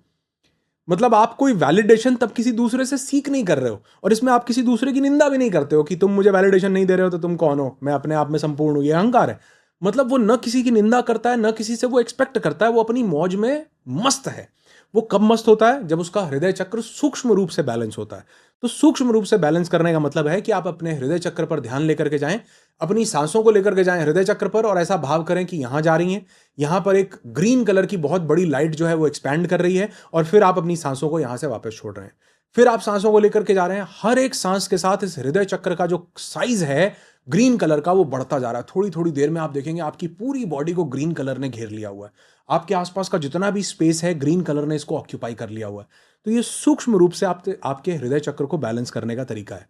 और जब ये बैलेंस होता है तो ना इंसान ओवर लव में जाता है, यानी वो इतना ज्यादा कंपैशनेट नहीं हो जाता कि वो कंपैशन में जाकर के बाउंड्रीज को डिसॉल्व कर दे और खुद भूखा प्यासा रह जाए, और वो इतना भी सप्रेशन नहीं करता कि वो दूसरों में उस चीज की सीख कर रहा हो कि मैं तुमको मुझे लव देना चाहिए, तुम्हें मुझे प्यार देना चाहिए। उसका केवल एक तरीका है कि सूक्ष्म रूप में जाकर वो जो मिट्टी है उस मिट्टी में जाकर उसको मोल्ड किया जाए। वो घड़ा बनने के बाद मोल्ड करने का कोई स्थान फिर वैसा ही है। बहुत से लोग कर रहे हैं, एफर्मेशंस बोलते हैं कि मैं बहुत प्यार बांट रहा हूं, मैं लोगों में बहुत ये कर रहा हूं। तो मुझे लगता है ये भी तरीका सही हो सकता है, लेकिन मेरे हिसाब से ये उस घड़े को ठोकना पीटना है जिसको अब बदला नहीं जा सकता किसी भी प्रकार से। सूक्ष्म रूप में जाएंगे तो यहाँ ध्यान करें, यहाँ सांसों को लेकर के जाएं, इसके बीज मंत्र का उच्चारण करें जो कि यम है। यम जितना आप उच्चारण करेंगे आपका हृदय चक्र बैलेंस होगा और आपका वो जो लव का क्षेत्र है वो पूरा होगा, फुलफिल्ड होगा। हम अगले चक्र पे चलते हैं, हम जो विशुद्धि चक्र है हमारा उसके बारे में। विशुद्धि चक्र मैंने बोला ये हमारे एक्सप्रेशन का केंद्र है। आप देखोगे जितने भी लोग अच्छे वक्ता आपको मिलेंगे, अच्छा बोलेंगे, दूसरे लोगों को बांध पाएंगे, अपनी बात कर पाएंगे, उन लोगों का विशुद्धि चक्र बहुत बैलेंस होता है। मतलब उनका जो एक्सप्रेशन का सेंटर है वो बहुत बैलेंस है। बहुत से लोग बिना मतलब इंप्रेस किए बात करते हैं, मतलब उनका मकसद सिर्फ बात करना होता है, लेकिन लोग उनसे प्रभावित नहीं हो रहे होते। तो इसका मतलब है ये चक्र ओवर पावर कर चुका है कि बात ही बात करने का मन कर रहा है, लेकिन उसमें आत्मा नहीं है, बात में प्राण नहीं है, बात में वजन नहीं है। तो वो कहीं ना कहीं समझ में आता है कि ये ओवर पावर हो चुका है, और ऐसे व्यक्ति को लोग धीरे धीरे अवॉइड करना शुरू करते हैं जिनका एक्सप्रेशन बहुत ज्यादा आगे निकल चुका होता है। और वहीं कुछ लोग अपनी बात को कह ही नहीं पा रहे हैं। स्टेज पर जाकर बोलने को मौका दो, नहीं बोल पाते। पॉडकास्ट में बिठा के बोलने का मौका दो, नहीं बोल पाते। चार लोगों में बात करने का मौका दो तो उनको लगता है मैं क्या एक्सप्रेस करूंगा, मैं नहीं कर पाता। कोई भावनाएं आपके अंदर आ रही हैं, आपकी वाइफ से रिलेटेड, आपके हस्बैंड से रिलेटेड, आपकी फैमिली से रिलेटेड, आप उसको नहीं समझा पाते हो। इसका मतलब ये नहीं है कि आप लड़ाई कर लेते हो, तो इसका मतलब है कि आपका चक्र बैलेंस है। समझा पाना, मैंने बोला उस बात में प्राण होना बहुत जरूरी है कि आप अपनी बात को समझा पाओ। आप केवल लोगों को लगता है कि मैं तो एक्सप्रेस कर देता हूं जी, मैं तो जो मेरे अंदर आता है मैं वो बोल देता हूं। ये बैलेंस नहीं है, ये भी अहंकार का एक रूप है। बैलेंस का मतलब है कि आपने उसको इस तरीके से एक्सप्रेस किया कि सामने वाले ने आपकी बात समझी, मतलब आपके चक्र से वो प्रभावित हुआ। वो तुलसी जी का एक बड़ा प्रमुख वो है ना कि दोहा उन्होंने कहा है कि तुलसी मीठे वचन से सुख उपजत चहु और, वशीकरण ये मंत्र है तू तजदे वचन कठोर। तो कहते हैं जब कठोर वचन न बोल के आप अपनी बात को समझा पाते हो, वशीकरण है ये, आप वश में कर लेते हो दूसरे को अगर आप समझा पाए तो ठीक वहीं ये विशुद्धि चक्र जो है हमारा एक्सप्रेशन का केंद्र है। इसका जो कलर है वो लाइट ब्लू कलर हम इसको देते हैं। लाइट ब्लू कलर एक ऐसा तत्व है जो तरलता के साथ, जैसा वायु, मैंने बोला वायु का स्थान है, तो वो तरलता के साथ प्रवाहित होता है, और ये चक्र वायु से चलते चलते आकाश तत्व की ओर आने लगता है। हमारा पांचवां चक्र है। हमारा पहला चक्र था पृथ्वी तत्व से संबंधित, दूसरा चक्र था हमारा जल तत्व से संबंधित, तीसरा अग्नि, चौथा वायु और पांचवा आकाश। ये आकाश तत्व को रिप्रेजेंट करता है। तो ये जितना भी सब कुछ हम ब्रह्मांड देख रहे हैं ये सब कुछ आकाश तत्व से ही बना है। हम और आप भी पंच तत्व जो है ना, पृथ्वी अग्नि जल वायु आकाश, ये पांचों तत्व आकाश तत्व से ही बने। इनका पेरेंट तत्व आकाश तत्व है, और ये पूरे ब्रह्मांड को जिसने थामा हुआ है वो आकाश है। हम दोनों स्थूल एक दूसरे को देख पा रहे हैं, हमारे बीच में जितना भी कुछ है आकाश है। हमारे शरीर में 40 ट्रिलियन सेल्स ऐसा बोला जाता है, और 80 बिलियन न्यूरॉन्स हैं। ये जो सेल्स हैं, ये सेल जो है इसके अंदर 99.11 बार जीरो लगाओ, 999 लगाओ, इतना खाली है स्पेस। मतलब आज हम देख पाते हैं ना, एनर्जी है, खाली स्पेस है। मैटर कितना है? 0.00, 11 जीरो लगा करके, 10 जीरो लगा करके 1। तो ये जो बाकी सब खाली है क्या है? ये आकाश है। तो यानी अगर हम आकाश तत्व को बैलेंस करते हैं तो हम पंच तत्वों को बैलेंस कर लेते हैं। इसलिए विशुद्धि चक्र बहुत इंपॉर्टेंट होता है इस पर्सपेक्टिव से बैलेंस करना। और इसको बैलेंस करने का भी तरीका वही है कि आप यहां पर ध्यान करते हैं, आपकी वाणी में तेज आता है, आप यहां पर जो है हम का उच्चारण करते हैं। इसका बीज मंत्र है हम। लम वम रम यम हम का उच्चारण करेंगे तो आपका विशुद्धि चक्र बैलेंस होगा। सांसों को विशुद्धि चक्र में लेकर के गए, कंठ में लेकर के गए, कंठ से वापस लेकर के आए, सांसों को विशुद्धि चक्र में लेकर के गए, यहां से वापस लेकर के आए। आपने यहां पर देखा कि एक लाइट ब्लू कलर की लाइट जल रही है, वो एक्सपैंड हो रही है। जैसे जैसे आप सांस लेते हैं वो बड़ी होती जाती है। धीरे धीरे आपके पूरे शरीर को 25-30 सांसों के बाद उस लाइट ब्लू कलर ने घेर लिया। आपने इस चक्र को बैलेंस किया। आपने भाव किया कि यहां पर मेरी एक ऊर्जा है जो स्पिन करने लग रही है, आपने इसको बैलेंस किया। आपने हम का उच्चारण किया, आपने इसको बैलेंस किया। तो ये बहुत अलग अलग तरीके हैं अपने एक्सप्रेशन को बैलेंस करने का।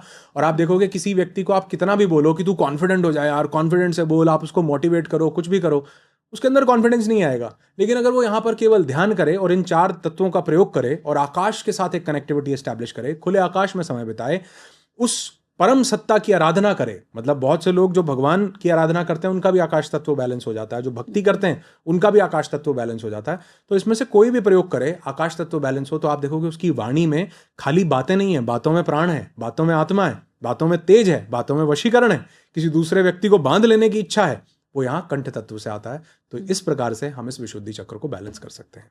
बहुत अच्छी बात आपने कही। नहीं तो हर कोई टूल्स एंड टेक्निक्स पे काम कर रहा होता है कि ये चीज़ प्रैक्टिस कर लें, मिरर के सामने प्रैक्टिस कर लें, लेकिन ये जो आपने बताया ये रूट लेवल पे है कि इस पे काम करेंगे तो रियलिटी में जो डिफरेंस है वो आएगा, रूट लेवल से आएगा, सूक्ष्म स्तर पर आएगा। और सूक्ष्म स्तर पर ही चीजें बनती हैं। स्थूल स्तर पर केवल उनका जुड़ाव होता है, वो चीजें कनेक्ट होती हैं, जुड़ाव होता है, बनती नहीं है। बनेंगी हमेशा सूक्ष्म स्तर पर। तो अगर हम इसको बैलेंस करते हैं तो हम सूक्ष्म स्तर पर नए सिरे से हम इसको बनाने का प्रयास कर सकते हैं। बिल्कुल सही आपने कहा। और नेक्स्ट हमारा जो आज्ञा चक्र होता तो छठा जो हमारा चक्र है वो हमारा आज्ञा चक्र है। और ये हमारे डार्क ब्लू कलर को, या कई बार हम इसको